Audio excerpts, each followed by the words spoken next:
as I welcome our moderator for the session to the stage, Liz Perkins, who's also a member of the Commercial Advisory Board. Liz? Thanks, Liz. I couldn't quite see you in the dark there. Now, Liz is going to be joined by a number of other panelists this morning. We have got Ryan, Nicolas, Titus, and Paolo. Please come and join us on the stage. Ryan joins us from IHG. He's also the vice chair of the Sales Advisory Board. Nicolas joins us from Marriott, who's also a member of the Marketing Advisory Board. Titus joins us from Accor, also a member of the Revenue Advisory Board. And somebody who I know very well is Paolo from Jumeirah. Over to you, Liz. Here he comes, the last, but certainly not the least. Good morning, everybody. Hope everyone is well today. What a sensational keynote, Nick. It's very hard to follow you, though. That's the most difficult part. Mona said, first panel of the day, bring a lot of energy, make it fun, no pressure, and make sure that we educate everybody here. So it's a quite difficult mission, but we're going to do our best. So I thought this morning, to make it a little bit fun, we're going to kick off with a little bit of a warming up question, which I'm going to ask the panelists. It's like surrounded by men. I'm a very lucky woman. What are you watching, reading, listening, or doing at the moment that allows you to de-stress from work? And Titus, let's start with you. So I've not been reading any great books recently, but I dug out my old sailing manuals because it's now the season for the sailing in Dubai. And as a day skipper, I wanted to refresh my knowledge on tying all the knots. And it's also a very de-stressing moment when you're not looking at Excel files and dashboards. So I'm in sailing and wind mode right now. Very nice. Okay. Am I going next? Yes. Great. Yes, up to you, Nicolas. I guess for me it would be a podcast. And I mean, we all spend a lot of time in the car, so that's a great opportunity for me to disconnect. And I've recently got into a podcast which is stories from travelers and explorers over the centuries and stories of survival in a way.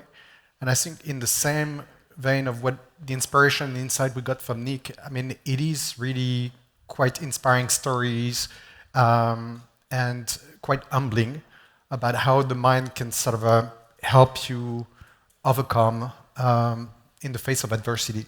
From Apollo 13 to actually people that went nuts because they wanted to conquer the South Pole. So find that deeply inspiring and such a great disconnect from the Dubai traffic. It's still related to travel in a way. Very good. Hello. Well, for me, it's actually quite simple. Play tennis. Play tennis? I play tennis, absolutely. There's nothing like hitting a ball, taking out your frustrations, moving around, strategy, and pushing yourself. And not only play tennis in the winter, also in the summer. And are you tennis, or have you tried to switch to paddle? No, I'm a tennis player. For all the paddle players, we don't consider that real sport. Yeah. Okay. So, yeah. Controversial here. I feel like that's a lot. Very That's for people who can't play tennis. Very good. And Ryan? Everybody can queue up outside if afterwards. So, firstly, the last 2 minutes of Nick's section, I think, de-stressed me big time. Thank you for that. I play the most stressful game in the world called golf. So I don't know if you can call it de-stress. And then podcasts, I'd like to share a bit of best practice because I think they are really, really healthy, especially in the Dubai traffic. You Are Wrong is an interesting one because it basically takes subjects and people and challenges what you think about those subjects or people, and I find myself wrong very often. Desert Island Discs, because you have famous people that give their choice of music and why, which can be very humbling. And then the one, if you need a bit of a laugh, is How Did That Get Made? And it looks at movies that probably shouldn't have been made and why. I would obviously say just be careful when you listen to that one because it might be NSFW, but it's good fun. Oh, very good. Well, we've got a lot of podcasts, a lot of sport. I feel like I'm the odd one out. I'm so excited about Stranger Things coming back at the end of the week. So it shows where I land on the intellect on this panel. All right, let's kick it off. We are here today to talk about commercial success and the role collaboration and communication plays in developing targeted actions to drive performance in our metrics and our people. I'm going to kick off the first question to Titus. Collaboration is a word, and it seems like a bit of a no-brainer that we should collaborate. What does good collaboration look like for you, and what are you looking for in leaders when they collaborate? So first of all, I think collaboration is a behavioral trait. It's not an organizational construct. We talk about people working in silos, and because they work in silos, they can't collaborate. I don't think the two things are really necessarily correlated, right? So you can have an organization that is maybe matrix, siloed, but you still collaborate because it's a behavior you display as a leader, as a member of teams, and we're all members of teams, even if we're leaders. So I think the thing I look in leaders for would be humility, no egos, because as a team player, you want to have someone who's good at listening. Of course, you want a good leadership profile all around, but for me, the collaboration piece requires people to be open and portray, let's say, an inviting character to exchange of ideas. And you'd be surprised how often you feel that's missing in leaders. And so I'd say that's one of the most important criteria. And what about when the organisation is quite fragmented at the top, especially in commercial? We see commercial is sales, marketing, and revenue in some companies. Sometimes it's just sales and revenue, marketing is separate. How does that look for you with collaboration? We're the leading example. So in our executive team, we have myself looking after revenue management and business analytics. Then we have sales, we have marketing, brand, PR, like probably any medium-sized hotel, right? And I guess it goes back to the behavioral trait, right, of trying to want to work together. It's not focusing on your own KPIs, but like for the mutual benefit. And then as an organization, for example, in Accor, we've established targets that are mutual. And I think many organizations do the same, so that we cut back on these like super siloed targets, right, where everyone is just in competition to the other. So it comes obviously with some frameworks, but I think if you're displaying that collaborative nature and you're interested in the success of your peers, then collaboration is just naturally following. Ryan, on the other side, have you ever experienced bad collaboration? Well, should we call out the elephant in the room, which is the Hunger Games that exists sometimes? Sales is looking to hit a target, looking at long-term relationships. Revenue is looking at the metrics and what's happening in the next 9 days, 21 days, 3 months. Marketing is trying to keep things creative and fresh. And sometimes in that space, when there isn't an aggregator that's bringing that all together, that can lead to collaboration not being in place. I think if you want to build an infrastructure of collaboration, there needs to be freedom within the framework of that infrastructure. You can't have innovation without collaboration. So the driver for me when I coaching teams and that type of thing is, okay, so what is your leadership style? Are you empowering people? Are you teaching them to fish rather than giving them the fish, basically? We're in a position where, how does collaboration that's not working make me feel? It's like losing a sleeve of balls in the same body of water, or going shopping on the 24th of September. It's not great. So I think the collaboration piece is really, really important, and that is driven by leadership. And there is an element of positive momentum, right? We talk about like how that makes what we bring to work, and we bring that to the organisation. When you see that poor collaboration, when you experience it, you feel that sets the tone for the whole organisation. I think as you see more of that, it starts to segment, and you see those functions even pulling further apart. What do you think that does to your results? Yeah, I mean, absolutely. Little things, right? So at lunchtime, what are various team members doing? You can see the culture within a team, if collaboration exists or not. But I think it's also the secret sauce about getting that incremental revenue, because you're trying to do new things. You're creating a culture where failure isn't punished. It is seen as learning. I think when you get that right, your results naturally are strong. And the adverse is when there are silos within the team, if there is one winner out of the 3 teams, it'll probably directly affect your end results as a team, in my opinion. Yeah, I 100% agree. Paolo, as we think through technology, and AI, big topic of late, everyone's talking about it. How do you think that's going to impact collaboration? And I think we saw a little bit of this in COVID times. So absolutely. I think AI is probably going to have a positive and potentially a negative reaction. I think from a positive one, it's easy ones, right? It's going to be everything, all the data standardized. We're all talking the same hymn sheet. We don't have to do slides as much as we like to do slides. That's all going to be reduced. It's going to provide a communication aspect where everyone's equal in that room, which also enables also those which are maybe a bit more quiet to actually express themselves as well, given that they have the background. What worries me about AI is that we're taking the emotion out of the decision. Yes, I'm a revenue guy. So, it's numbers, but there's emotion to it. There's more than the decision. And we have to make decisions. How do we make that decision? Not just numbers, there's also another component. And that is going to be risky because that could be driven out.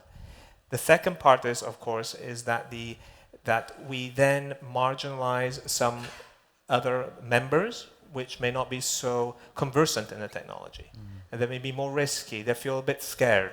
They feel, if I am I losing my job? What does it look for me in the future? And the worst part is if we get rid of critical thinking. Now it's all given to us on a plate. It's all given to us on a platter. We look at that and say, right, I don't have to think anymore. It's all done for me. I have the answers. Well, actually, no, that's the whole point, is collaboration is actually coming up with a better answer. And I was thinking about this quite a while lately, and if you look at where you were in 2000, we have something called the internet. Now we have something called the AI. We could have been 25 years ago here sitting and doing the exact same discussion and saying, how's the internet going to impact you? And going to go, oh, we're going to lose jobs, we're going to have a tough time, we're not going to have any critical thinking, we're not going to have any of this. But actually, probably 3/4 of us in this room are here because there is internet, right? There's actually technology there. We're all part of it. We're doing electronic distribution. What is electronic distribution? It didn't exist at that time. So I think we need to look at it from a positive perspective. What can it bring to us? Go back to Nick, what he was saying. We had to make decisions. How to make decisions, and feeling has to be part of that. You cannot extract the passion from the decision making. The moment you extract that, it's pretty boring, actually. Yeah, look, I think as well we're still a people-for-people industry, right? Our CEO, Chris Niceta, says that a lot. We're a people-for-people industry, and that's something that we should be extremely proud of. And how will technology complement that? How will AI complement that? But I do agree, it's there to help us with our decision-making and critical thinking, but it does drive efficiencies. And you heard it here, everybody. No slides, right? You said no more PowerPoints in the future? Well, okay. Trying. Yeah, Jamira, no more PowerPoints. No PowerPoints. We'll see if that... I think if Alex agrees that that's okay, but yeah? I don't know if he agrees yet.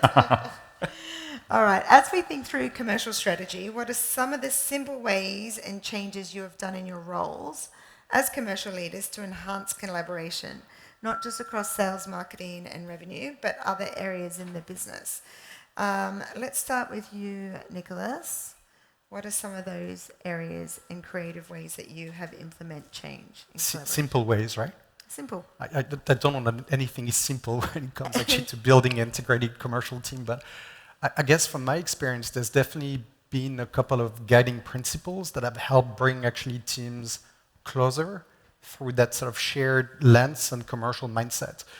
I think the first step, which I've always thought is so foundational, and that's the brand guy in me talking, is you got to really set that unified vision, right? You call that your commercial North Star, that strategic framework, but something that brings your team and your organization the utmost clarity in the job that all the various disciplines actually are here to do. And that becomes your rally cry and brings clarity and eventually alignment and helps build that culture that eventually will drive results.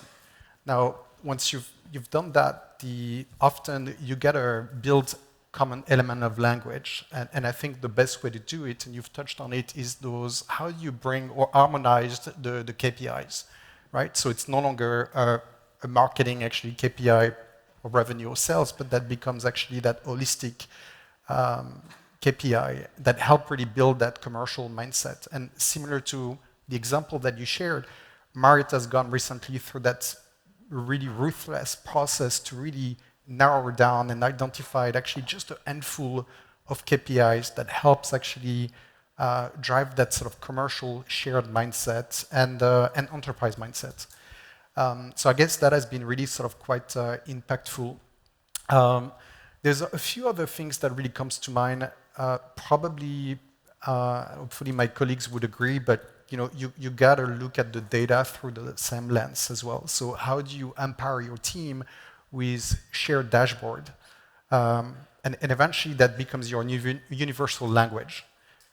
Is pretty critical because I feel like marketing, sales, revenue definitely are become far more kind of really or require on a daily basis a high level degree of expertise.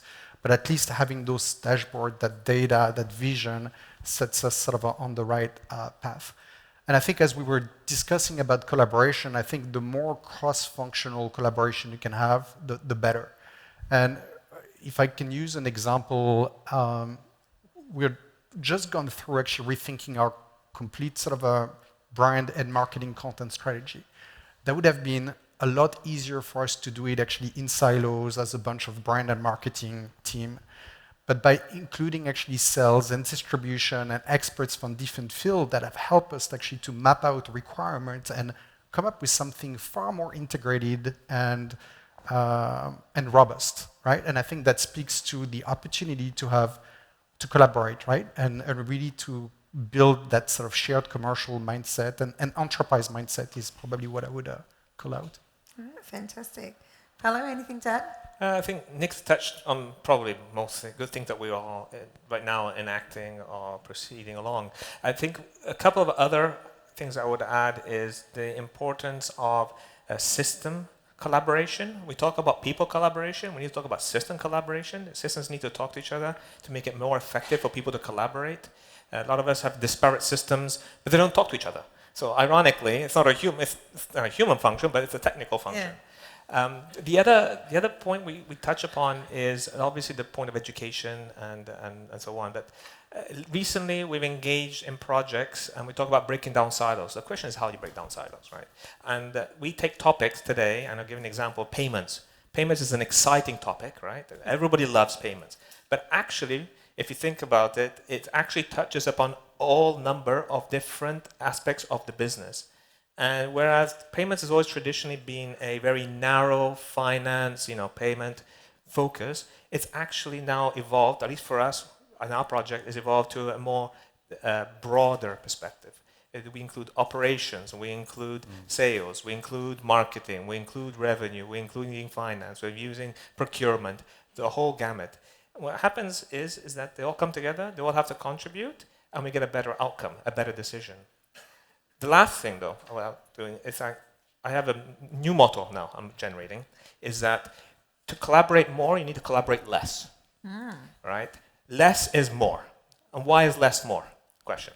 Less is more is because today, sometimes we tend to collaborate, and in order to have that collaboration tag, let's include everyone. That's not collaboration. No. That's just chaos, right? So it's best to reduce the number, having only the stakeholders that need to be in that room to have that correct decision being made. Otherwise, it becomes unwieldy. Collaboration through proper inclusion. Yeah, I tend to agree. You can see meetings for the sake of meetings, absolutely. Attendance for the sake of attendance, versus how you're actually contributing. Fantastic. Now, Ryan, you're the sales guy. You mentioned earlier, let's call out the elephant in the room. You guys are target driven? As long as you get your incentives it's all good. Do you really need to collaborate in sales? Yeah, so it's quite interesting, right? Because if you are target driven, you also have goals that sit next to the targets, right? And those goals, if led properly, will take away some of the inconsistencies of just a incentive focus. I believe that there's a lot of other areas that are important to the business, which sales are part of, but also the bigger picture. If you take all of us in this room are looking at talent at the moment, right? Because there's a lot of hotels opening up.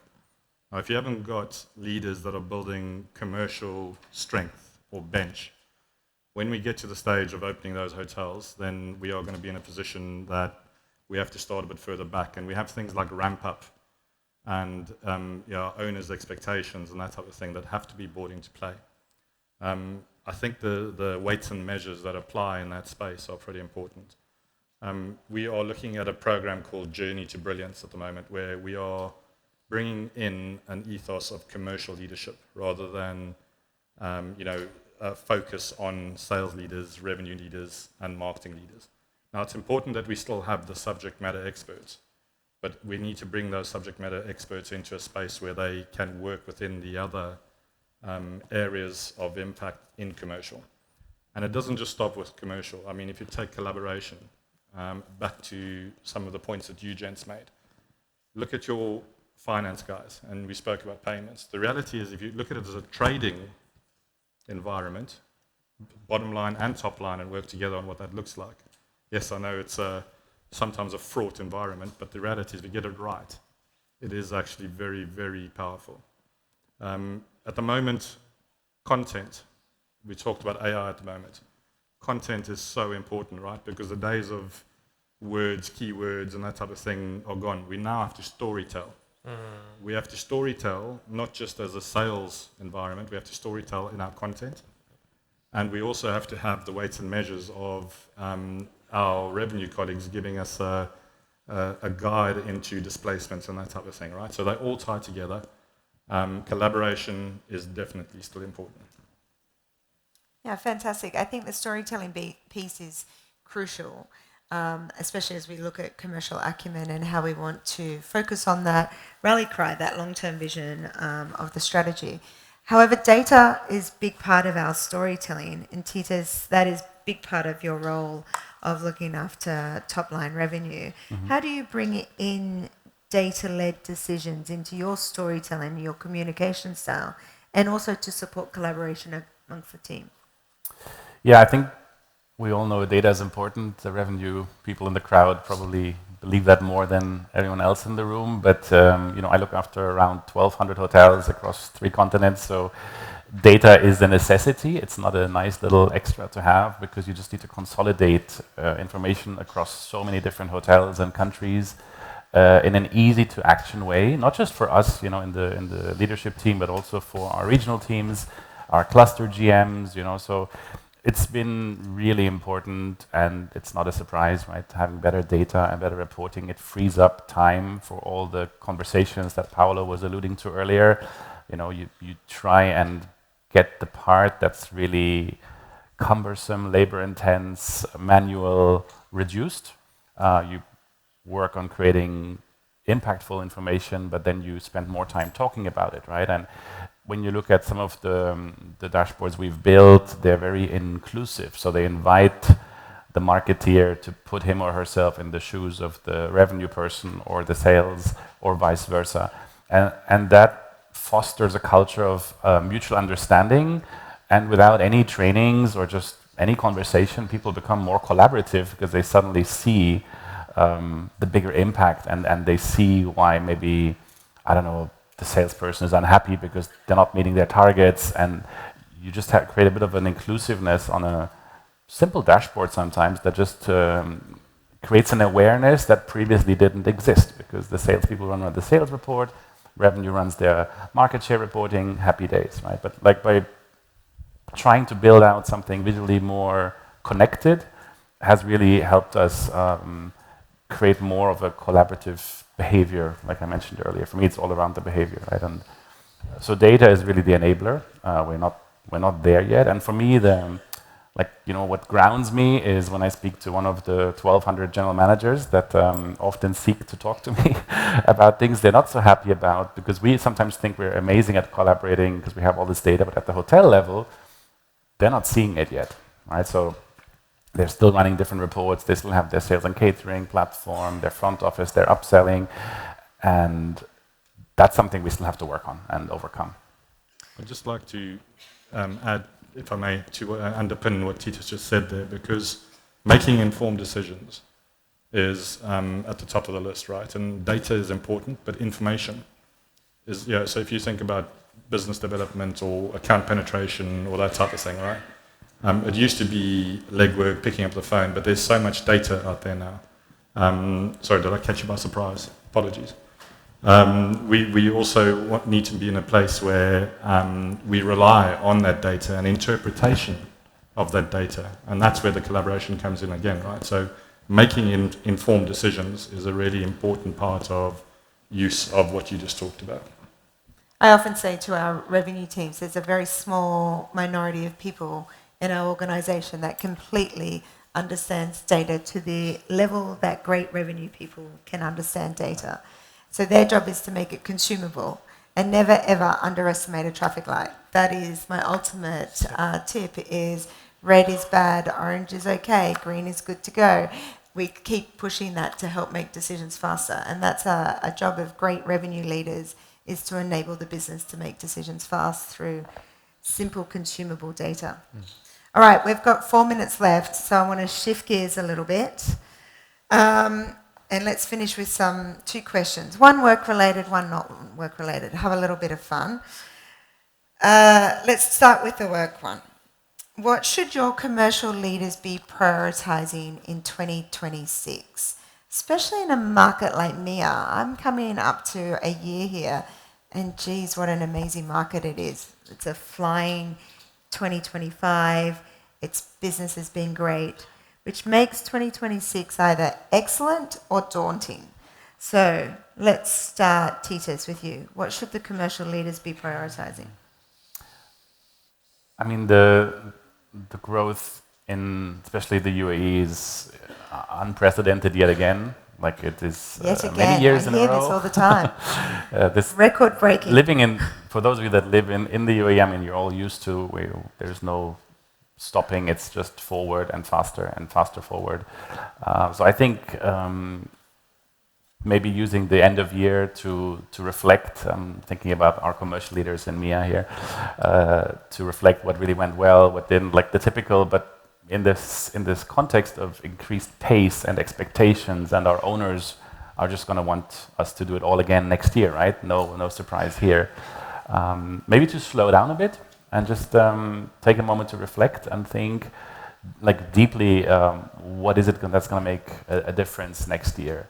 And if we are blessed in, let's say, the UAE by a strong performance enabled by the great work done by the government and the tourism authorities in this country, that's amazing, but then spend some time with your teams as well and go out to GMs and hotel teams, listen to what they have to say, how they feel, because sometimes they're left a bit behind because we've gone through this really fast pace of performance.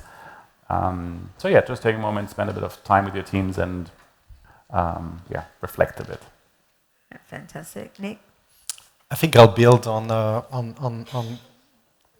where you're going with growth, right? Especially in that part of the world. I feel like fast forward to 2026 and beyond, it's got to be about how do we sustain that growth, but really sort of put probably a lens on profitable growth and on strategy growth as well. We see that all the time actually with our hotels and development and on brand, right? How do we continue to grow and make sure it's going to be brand accretive and it's going to be profitable in the long run?